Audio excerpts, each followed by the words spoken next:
स्वामिनारायणः साक्षादक्षरपुरुषोत्तमः सर्वेभ्यः परमां शान्तिम् आनन्दं सुखमर्पयेत्।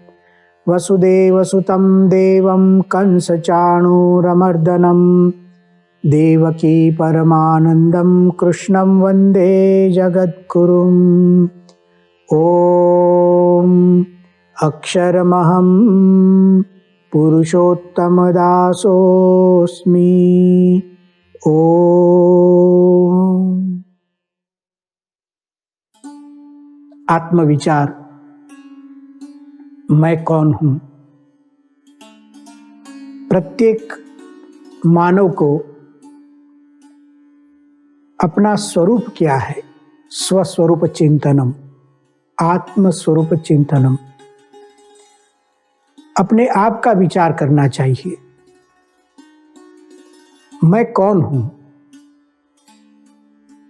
गुरुदेव श्री महंत स्वामी जी महाराज कहते हैं, अंतर्दृष्टिश्च कर्तव्या प्रत्यहं स्थिर चेतसा किं कर्तुम आगतोस्मीह किं कुर्वेहम इहेति च।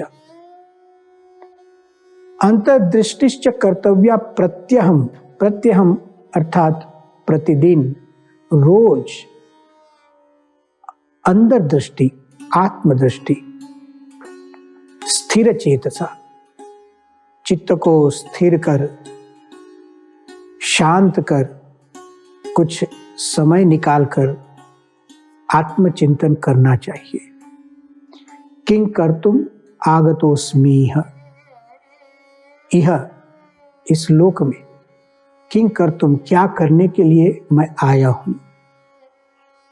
किं कुर्वेहम इहेति च, और यहां आकर जन्म लेकर मैं क्या कर रहा हूं। प्रत्येक प्रबुद्ध व्यक्ति को इस प्रकार आत्मविचार करना चाहिए, अंतर्दृष्टि करनी चाहिए।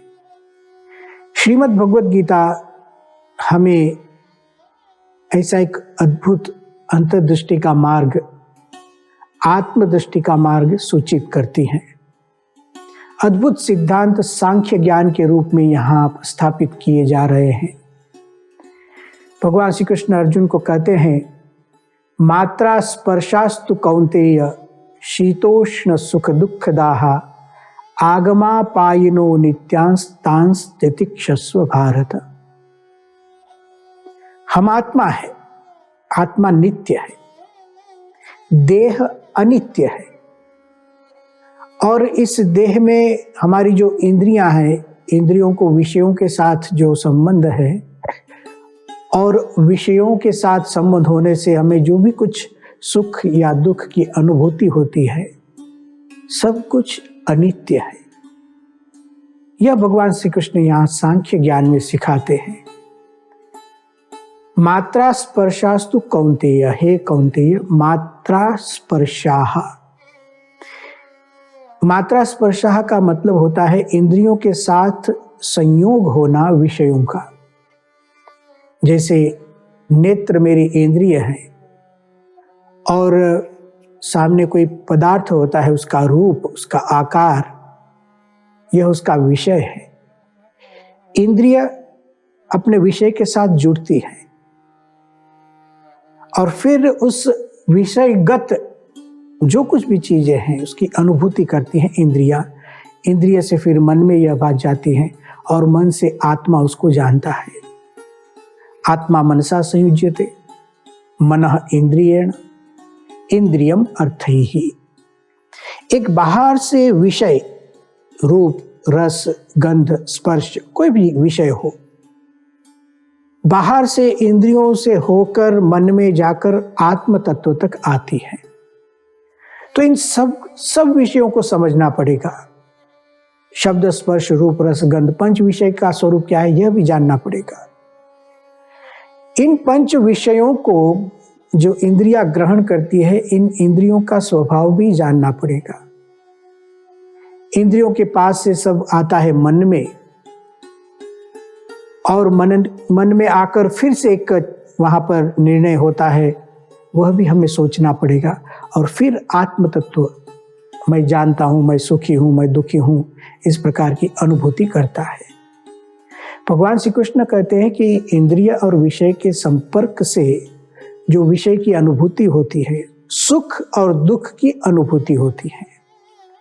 सुख और दुख के लिए यहाँ शब्द प्रयोग किया गया है, शीतोष्ण सुख दुखदाह। कदाचित शीत, कदाचित उष्ण, कदाचित सुख, कदाचित दुख।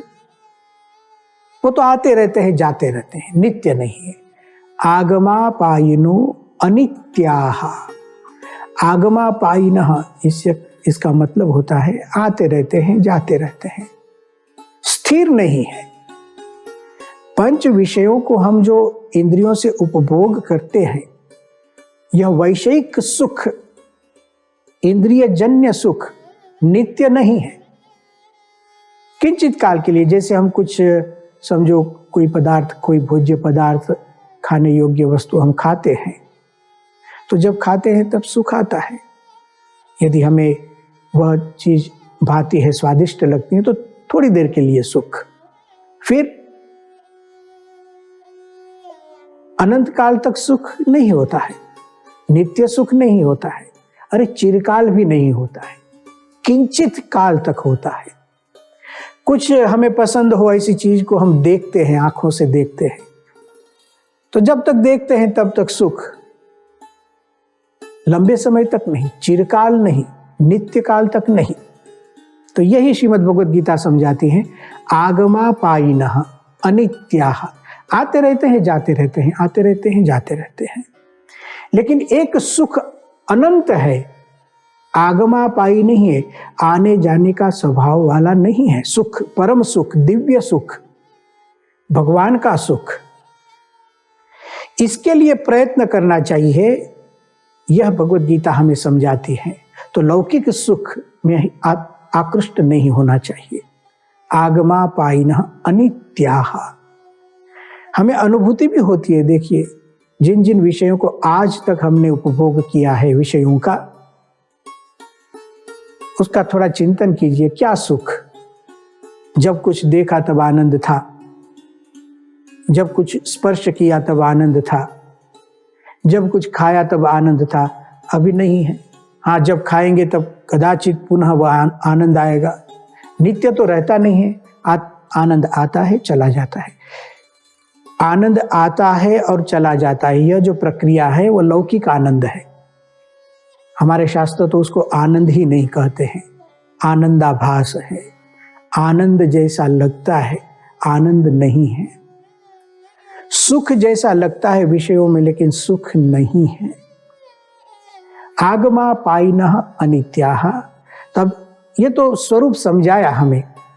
उपदेश क्या है देखिए, तांस तितिक्षस्व भारत।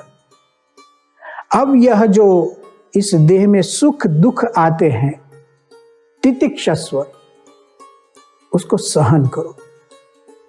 भारतवर्ष की यह विशेषता है, हमारे शास्त्रों की यह विशेषता, वैदिक सनातन धर्म की यह विशेषता है, जो हमें तांस तितिक्षस्व भारत का जीवन मंत्र देते हैं। सहन करने की बात देखो। और जो व्यक्ति इस सूत्र को समझ लेता है, तितिक्षस्व वाले सूत्र को, सहन करना सीखो। जीवन में सुख दुख आते हैं, उसको सहन करो। सुख को भी सहन करना है और दुख को भी सहन करना।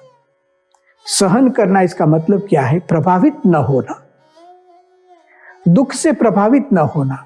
हमारे जीवन में दुख आए तो भगवान श्री कृष्ण ने समझाया, मात्रा स्पर्शास्तु कौन्तेय शीतोष्ण सुख दुखदाः। विषयों का सुख लगता है, विषयों से कदाच नहीं मिलते हैं विषय, तो दुख लगता है। वो तो सुख और दुख एक आना जाना चलते रहता है, इससे प्रभावित नहीं होना चाहिए। तांस तितिक्षस्व, सहन करना। और हमारी संस्कृति में सहन करने की बात हमारे महापुरुषों के जीवन में देखी जाती है। देखिए, वैदिक काल से लेकर जो महापुरुष हो गए, उनके जीवन चरित्र देखिए।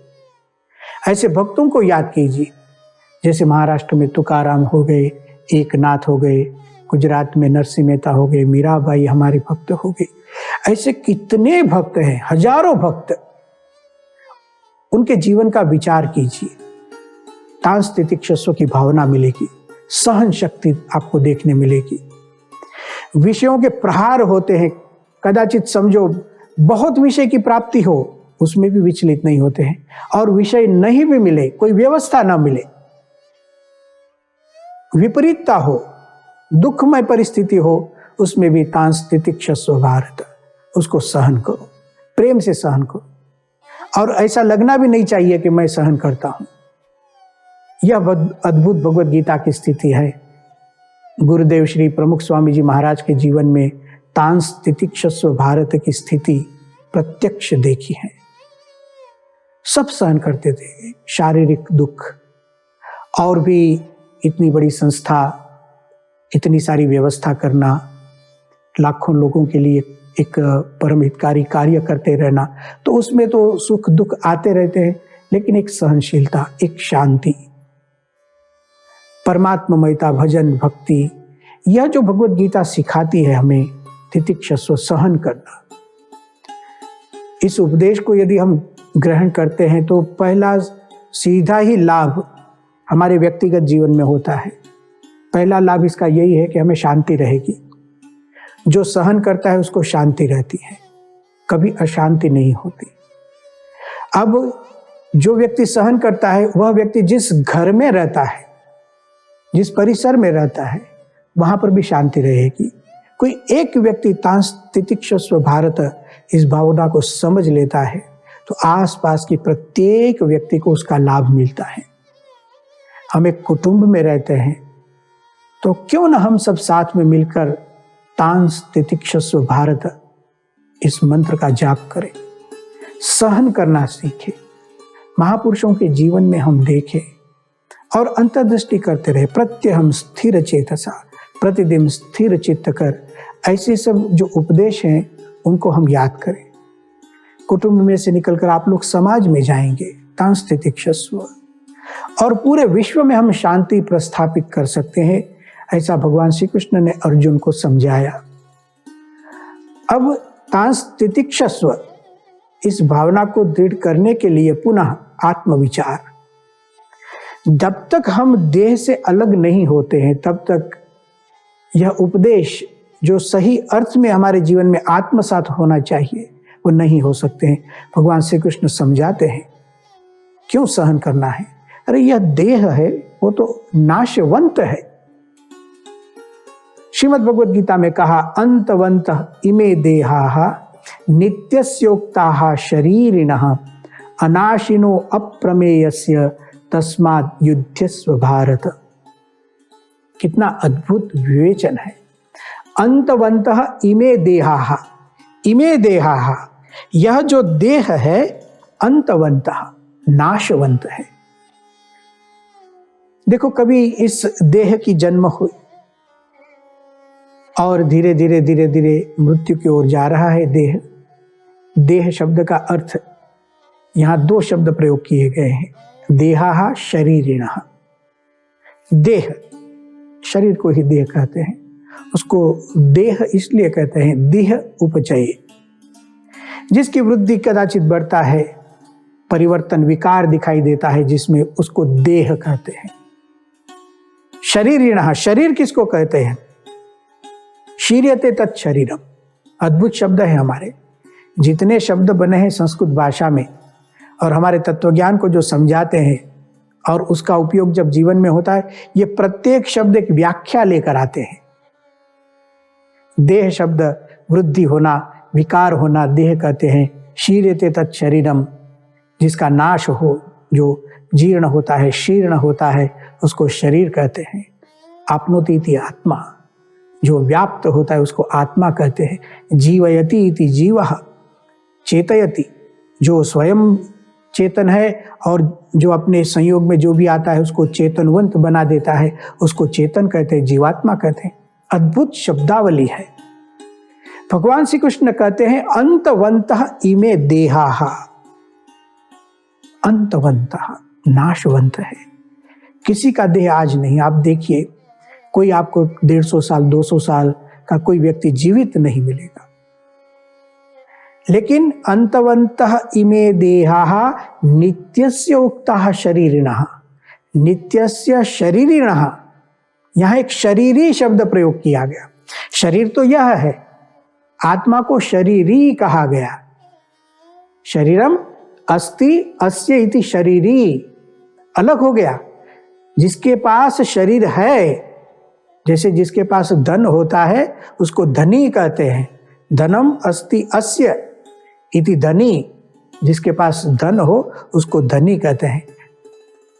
धनी धन नहीं होता है, धनी ऐसे मानता है कि मैं धन का स्वामी हूं, धन मेरे वश में है, मैं उसका उपभोग करता हूं, उपयोग करता हूं। उसी तरह श्रीमद् भगवद गीता ने शब्द प्रयोग किया, नित्यस्य उक्ताः शरीरिणः, मैं शरीरी हूं। शरीर मेरे उपभोग का साधन है, मुक्ति के लिए भगवान ने दिया हुआ साधन है। इस साधन का मुझे उपयोग करना है, मैं तो उसका मालिक हूं। अंतवन्तः इमे देहाः, शरीर अंतवंत है और उस शरीर में ही रहने वाला जो शरीर है वह नित्य है। नित्यस्योक्ता शरीरिणः, क्यों ऐसे है? अनाशिनः अप्रमेयस्य, अनाशिनः, इसका कभी भी नाश नहीं होता है। ऐसे भगवान श्री कृष्ण अर्जुन को आत्मज्ञान सिखाते हैं। यहां देखिए और एक बात हमें देखने मिलती है। इस श्लोक में कहा अंतवन्ति में देहाः नित्यस्य उक्ता शरीरिणः। नित्य जो शरीरी आत्मा है, उनके जो देह है वह नाशवंत है, अर्थात देह में रहने वाली आत्मा नित्य और उसको जो देह मिल रहे हैं वह अनित्य हैं, आते रहते हैं, जाते रहते हैं। देह मिलना, देह का विलय होना, पुनः देह मिलना, देह का विलय होना। जन्म और मृत्यु, जन्म और मृत्यु, आत्मा एक ही रहती है। शरीर का योग होना उसे ही जन्म कहते हैं, शरीर का वियोग होना उसे ही मृत्यु कहते हैं। आत्म तत्व स्थिर है। यहां एक बहुत बड़ा उद्घोष, सैद्धांतिक उद्घोष हमारे शास्त्र में हो रहा है। पुनर्जन्म और पूर्व जन्म, दोनों चीजें। पूर्व जन्म, पहले भी हमारे जन्म हो चुके हैं। पुनर्जन्म, जब तक मुक्ति नहीं होती है तब तक पुनर्जन्म, पुनः पुनः जन्म होते रहते हैं।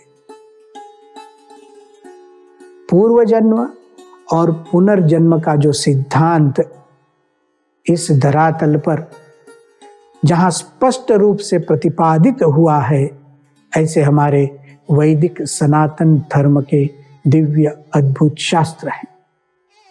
वेदों ने हमें समझाया पूर्व जन्म और पुनर्जन्म। उपनिषद में, रामायण में, महाभारत में आप देखिए, श्रीमद् भागवतम में देखिए, भगवान स्वामीनारायण के वचनामृत में देखिए, हमारे गुरुदेव महंत स्वामी जी महाराज ने सत्संग दीक्षा नामक ग्रंथ लिखा, उस ग्रंथ में देखिए पूर्व जन्म और पुनर्जन्म।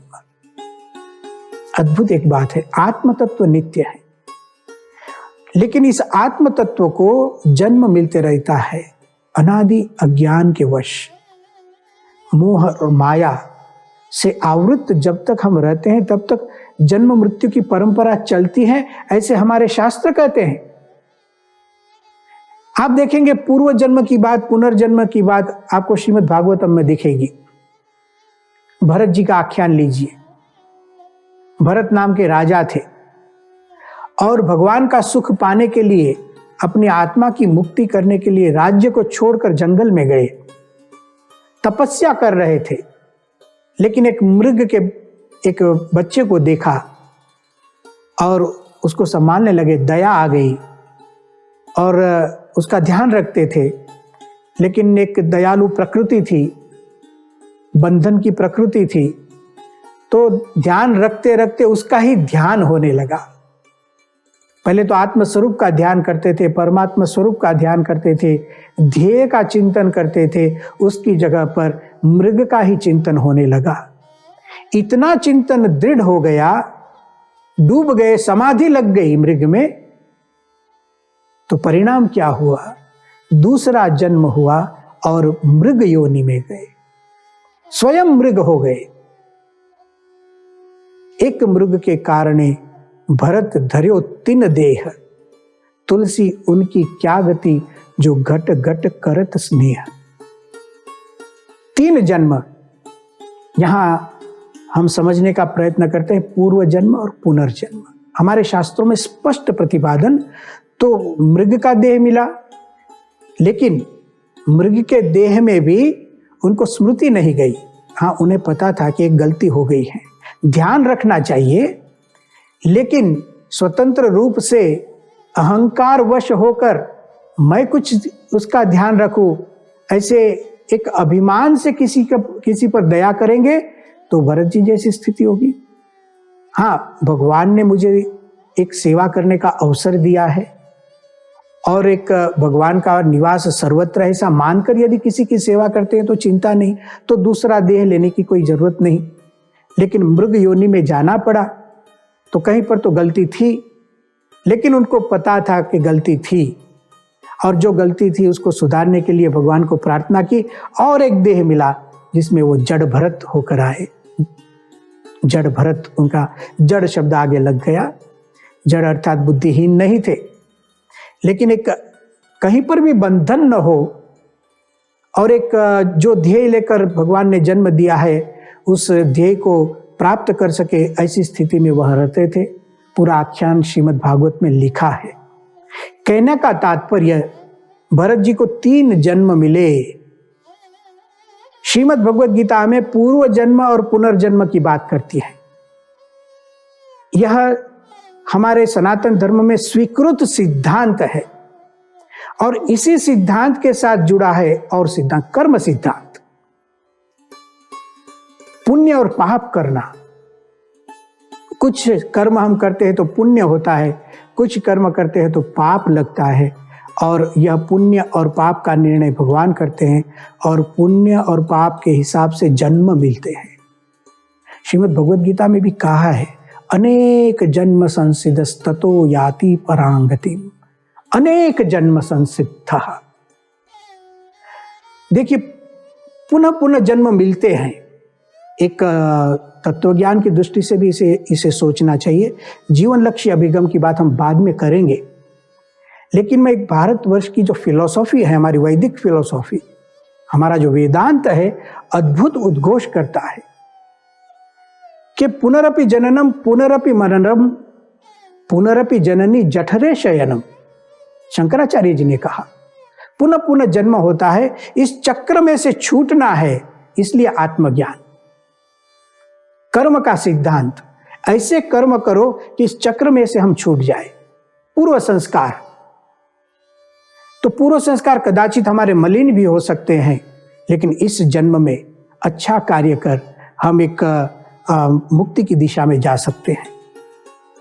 तो आत्म तत्व की नित्यता और देह की अनित्यता समझाते समझाते श्रीमद् भगवद गीता ने हमें पूर्व जन्म और पुनर्जन्म का सिद्धांत भी समझा दिया। हमें लोक में भी देखने मिलता है, कोई कोई बालक आप देखिए, बहुत छोटी सी आयु में अच्छे संगीतकार होते हैं, तत्वज्ञानी जैसे होते हैं, कोई भक्ति भजन करते हैं, भगवान में मन लगाते हैं, यह हमें देखने मिलता है। तो श्रीमद् भगवद गीता में यहाँ पूर्व जन्म पुनर्जन्म का सिद्धांत भी दिखाई देता है। और भी बहुत बातें हैं, वह अगले व्याख्यान में करेंगे। ओम शांति ही शांति ही शांति ही।